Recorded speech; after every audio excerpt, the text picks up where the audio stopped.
Hey guys, I am Amrita Agarwal from Amrita Agarwal coaching centre. जैसा कि आप सब लोग जानते होंगे कि मैं डेली अपने चैनल पे एसएससी सीपीओ के मैथ्स के प्रीवियस क्वेश्चंस लेकर के आती हूँ। आप सबको एसएससी सीपीओ के मैथ्स के प्रीवियस क्वेश्चन सब एक जगह मिल सके, इसके लिए मैंने एक प्लेलिस्ट बनाया है जिसमें मैंने अभी तक जितने भी एसएससी सीपीओ के मैथ्स के प्रीवियस क्वेश्चंस दिए हैं और आगे दूंगी, उन सबकी लिंक उस प्लेलिस्ट में मिलेगी। और प्लेलिस्ट की लिंक मिलेगी आपको आई बटन पे और डिस्क्रिप्शन बॉक्स में। आपको आई बटन पे और डिस्क्रिप्शन बॉक्स में एसएससी सीजीएल टीयर 2 के मैथ्स के प्रीवियस पेपर के सॉल्यूशन की प्लेलिस्ट की लिंक मिलेगी। और आपको एसएससी में आए हुए जितने भी क्वेश्चंस मैंने प्रॉफिट लॉस एंड डिस्काउंट पे बेस्ड सॉल्व करवाए हैं, उन सबके प्लेलिस्ट की लिंक भी मिलेगी जो आपके एग्जाम के रिगार्डिंग इंपॉर्टेंट है।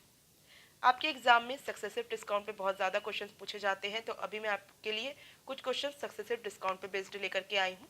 आगे मैं और भी क्वेश्चंस आज दूंगी आपको, जो कि आपको प्रॉफिट लॉस एंड डिस्काउंट पे बहुत ज़्यादा क्वेश्चन पूछे जाते हैं। तो आपको मैं अभी सक्सेसिव डिस्काउंट पे कुछ क्वेश्चंस दूं, उसके पहले मैं आपको ये बता देती हूँ कि इसका जब एग्ज़ाम होगा एसएससी सीपीओ का, उसके बाद मैं एग्ज़ाम का एनालिसिस करवाऊंगी, रिव्यू दूंगी कि किस तरीके का पेपर आया है। और जब एसएससी सीपीओ का एग्ज़ाम कंप्लीट हो जाएगा तो उसके बाद मैं आपके लिए एसएससी सीजीएल के मैथ्स के प्रीवियस ईयर पेपर के डेली क्वेश्चन सॉल्व करवाऊंगी। तो अब मैं आपके लिए सक्सेसिव डिस्काउंट पे बेस्ड कुछ क्वेश्चंस जो एसएससी सीपीओ में बहुत ज़्यादा बार पूछे गए हैं वो क्वेश्चंस आपको एक्सप्लेन करती हूँ। स्टार्ट करते हैं।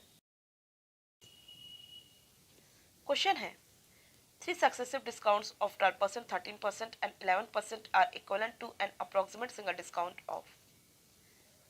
थ्री सक्सेसिव डिस्काउंट है जिसे बताना है कि एक सिंगल डिस्काउंट के रूप में कितना परसेंट दिया जाएगा।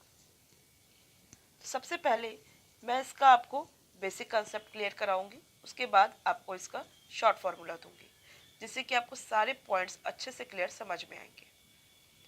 आपको पता होगा कि किसी भी प्रोडक्ट की जो सेलिंग प्राइस होती है वो होती है उस प्रोडक्ट की मार्केट प्राइस।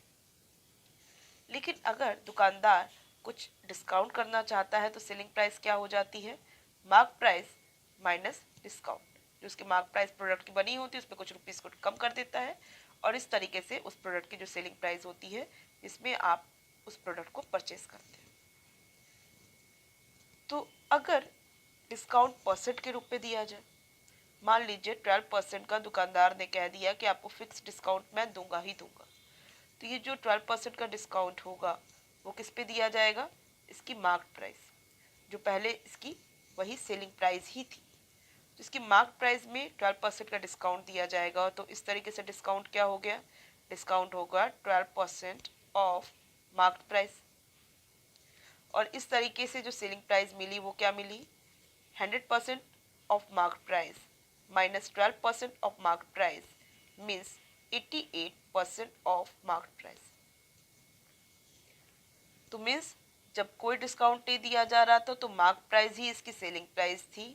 जब 12% का डिस्काउंट दिया गया तो 88% ऑफ मार्केट प्राइस इसकी सेलिंग प्राइस हो गई। क्लियर है। मान लीजिए दुकानदार कहता है मैं आपको 12% का तो डिस्काउंट दे ही दिया हूँ, मैं आपको 13% का भी डिस्काउंट दे देता हूँ। ये सक्सेसिव डिस्काउंट हो गया। तो 88% ऑफ मार्क प्राइस जो अब इसकी सेलिंग प्राइस बन गई है, इसकी फर्स्ट सेलिंग प्राइस थी, अब इसकी जो सेलिंग प्राइस बन गई 12% के डिस्काउंट के बाद वो 88% ऑफ मार्क प्राइस, उसी पे 13% का डिस्काउंट दिया जाएगा।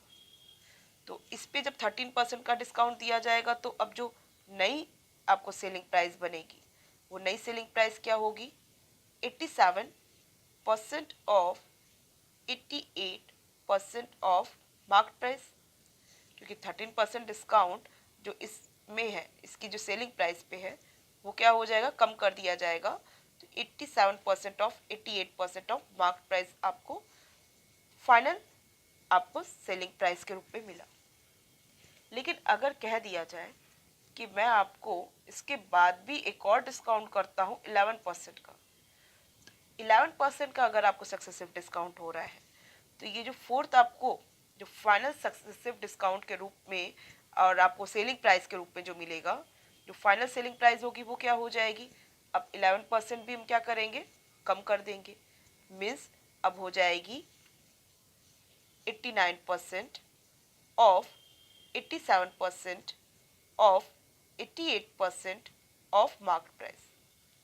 मीन्स कि जो फाइनल आपको जो सेलिंग प्राइस मिलेगी जो कि 12%, 13% और 11% के सक्सेसिव डिस्काउंट पे मिलेगी वो होगी 89% of, 87% of, 88% of market price. ये होगी इसकी फाइनल सेलिंग प्राइस।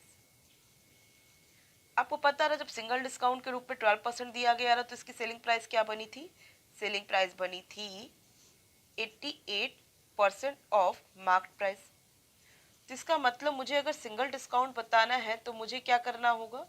मुझे करना होगा कि पहले मैं इसका ये जो 88% जैसे आया है ना, 88% ऑफ मार्केट प्राइस, उसी तरीके से पहले मैं इसका कैलकुलेशन ले लूँ और इसकी जो कैलकुलेशन से वैल्यू मिलेगी उसमें से मैं 100 से माइनस कर दूँ।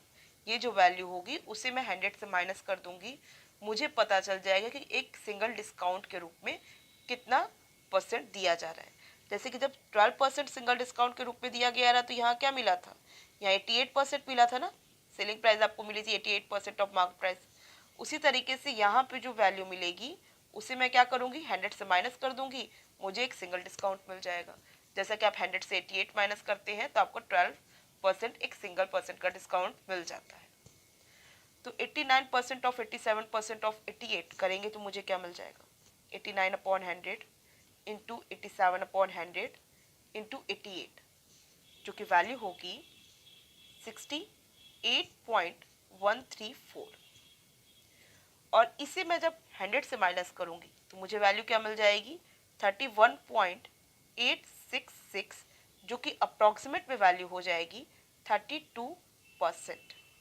यही डिस्काउंट हुआ। जब 88% जब होता है यहाँ पे और selling price equal to 88% of market price होता है तो इसमें जो डिस्काउंट होता है वो क्या होता है? 100 माइनस 88 मीन्स 12% का डिस्काउंट। उसी तरीके से जब आपको इसका कैलकुलेशन मिला है 68.134% का, तो अब आपको 100 में से मैं इसे माइनस कर दूंगी तो मुझे क्या मिल जाएगा? 32% इसका डिस्काउंट मिल जाएगा। तो फर्स्ट ऑप्शन इसका करेक्ट ऑप्शन होगा। ये तो हुआ सिस्टमैटिक तरीके से कैलकुलेशन। लेकिन देखिए अगर इसको ईजिली, ये चीज़ अगर आप इजीली कैलकुलेट कर लेते हैं जल्दी से तो ठीक है, यही तरीका बेस्ट है। लेकिन अगर आपको लगता है कि इसकी कैलकुलेशन में कुछ आपको दिक्कत लग हो सकती है तो इसके लिए एक शॉर्ट फॉर्मूला होता है।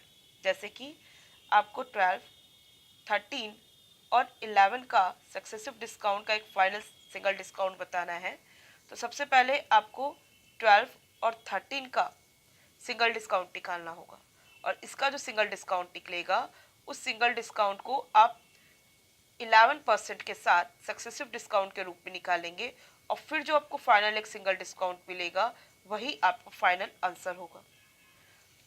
और आपको एक चीज़ पता होगी कि मैंने बताया था ना कि जब कोई दो चीज़ मल्टीप्लिकेशन के फॉर्म में हो और आपको इसका कोई रिजल्ट मिल रहा हो और ऐसे में ये आपको कुछ परसेंट इंक्रीज होती है, ये भी आपको कुछ परसेंट इंक्रीज होती है, तो फाइनल जो रिजल्ट जो इंक्रीज होगा वो होगा, अगर ये x% इंक्रीज करे, ये y% इंक्रीज करे, तो फाइनल ये रिजल्ट आपको जो इंक्रीज करेगा वो x plus Y plus X Y upon 100% इतना परसेंट इंक्रीज कर जाएगा आपको ये फाइनल रिजल्ट।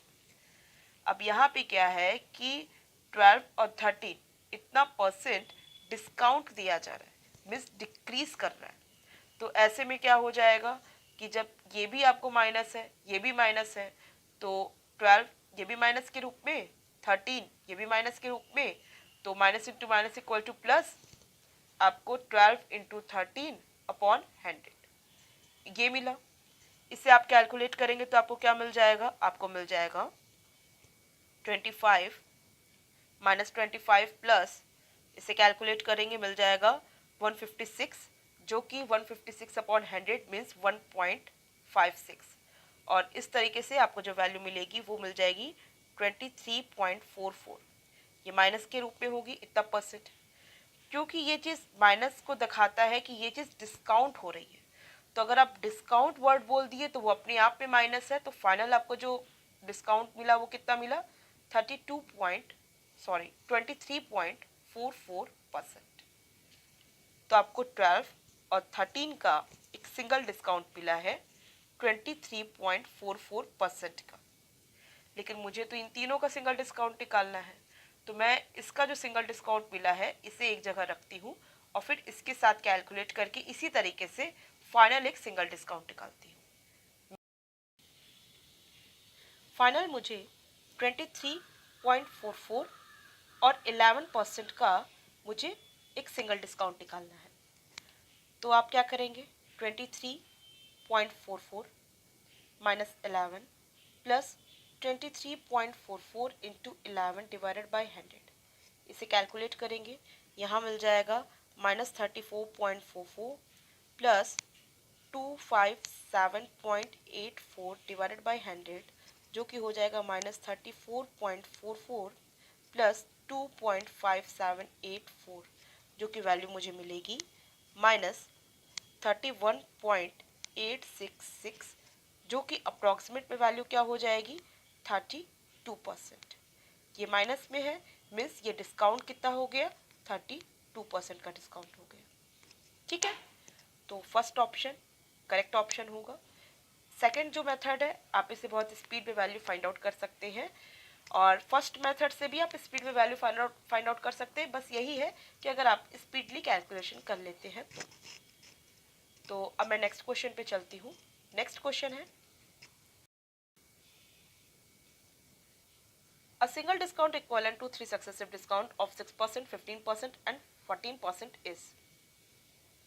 मुझे 6%, 15% और 12% का सिंगल डिस्काउंट चाहिए।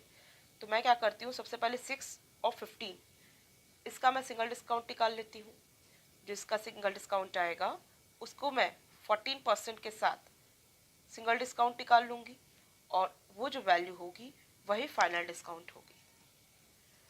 तो देखिए 6% और 15% का मैं सिंगल डिस्काउंट निकालूंगी तो क्या हो जाएगा, डिस्काउंट है 6% तो -6, 15% भी डिस्काउंट है तो -15, प्लस 6 इंटू 15 डिवाइडेड बाई 100, इतना होगा। -6 -15 होगा -21, इसे कैलकुलेट करेंगे 90 आएगा। तो इस तरीके से मुझे 0.9 वैल्यू मिलेगी। 21 मतलब -21 प्लस 0.9 को कैलकुलेट करेंगे, मुझे वैल्यू मिल जाएगी 20.1। ये माइनस साइन के साथ है तो इतना परसेंट अगर आ रहा है, इसका मतलब कि 20.1% का दिया जा रहा है डिस्काउंट। ये एक सिंगल डिस्काउंट हो, ठीक। अब क्योंकि आपको 20.1% का डिस्काउंट और 14% का डिस्काउंट का एक सिंगल डिस्काउंट निकालना है, तो फाइनल कैलकुलेशन क्या हो जाएगा, 20.1 जो कि डिस्काउंट है तो माइनस साइन में, 14% भी डिस्काउंट है तो ये भी माइनस साइन में, और प्लस 20.1 इंटू 14 डिवाइडेड बाई 100 करेंगे। इसकी वैल्यू क्या होगी, इसकी वैल्यू होगी -34.1, तो -34.1, और इसकी वैल्यू क्या होगी, इसकी वैल्यू होगी 281.4, 100 से डिवाइड करेंगे तो हो जाएगी 2.814 प्लस 2.814। अब इसे आप फाइनल कैलकुलेट करेंगे तो आपको क्या वैल्यू मिलेगी, आपको मिल जाएगी 31.286, माइनस के साथ रहेगी इतना परसेंट, जो कि रिप्रेजेंट करेगी कि आपको इतना परसेंट का डिस्काउंट दिया जा रहा है, मीन्स 31.286% का डिस्काउंट दिया जा रहा है। डिस्काउंट अपने आप में माइनस वैल्यू है। ये आपको आंसर आए, जो फोर्थ ऑप्शन है। आई होप आपको क्लियर है। किसी को अगर कोई डाउट हो तो आप मुझे कमेंट बॉक्स में दीजिए। बहुत ज़्यादा इस तरह के क्वेश्चन आपके एग्जाम में पूछे जाते हैं। इनफैक्ट अभी आपको नेक्स्ट क्वेश्चन भी ऐसा ही मिलेगा, और मैं चाहती हूँ कि आप इसे खुद से सॉल्व करें, जो एज अ होमवर्क आपके लिए है। और मैं अभी लाऊंगी और भी वीडियोस लेकर के आऊँगी। टाइम कम है बट क्वेश्चंस बहुत ज़्यादा हैं। आपको प्रॉफिट लॉस डिस्काउंट पे बहुत ज़्यादा क्वेश्चन बनते हैं, तो आप खुद से भी प्रैक्टिस करिए। बाकी मैं आपको और भी क्वेश्चंस कुछ समय बाद लेकर के आती हूँ। तो आई होप आपको अभी का वीडियो सारा सब क्लियर समझ में आया है, और अगर आपको कोई भी डाउट है तो आपको मुझे कमेंट बॉक्स में दीजिएगा। और आपके एग्ज़ाम के लिए बेस्ट ऑफ लक।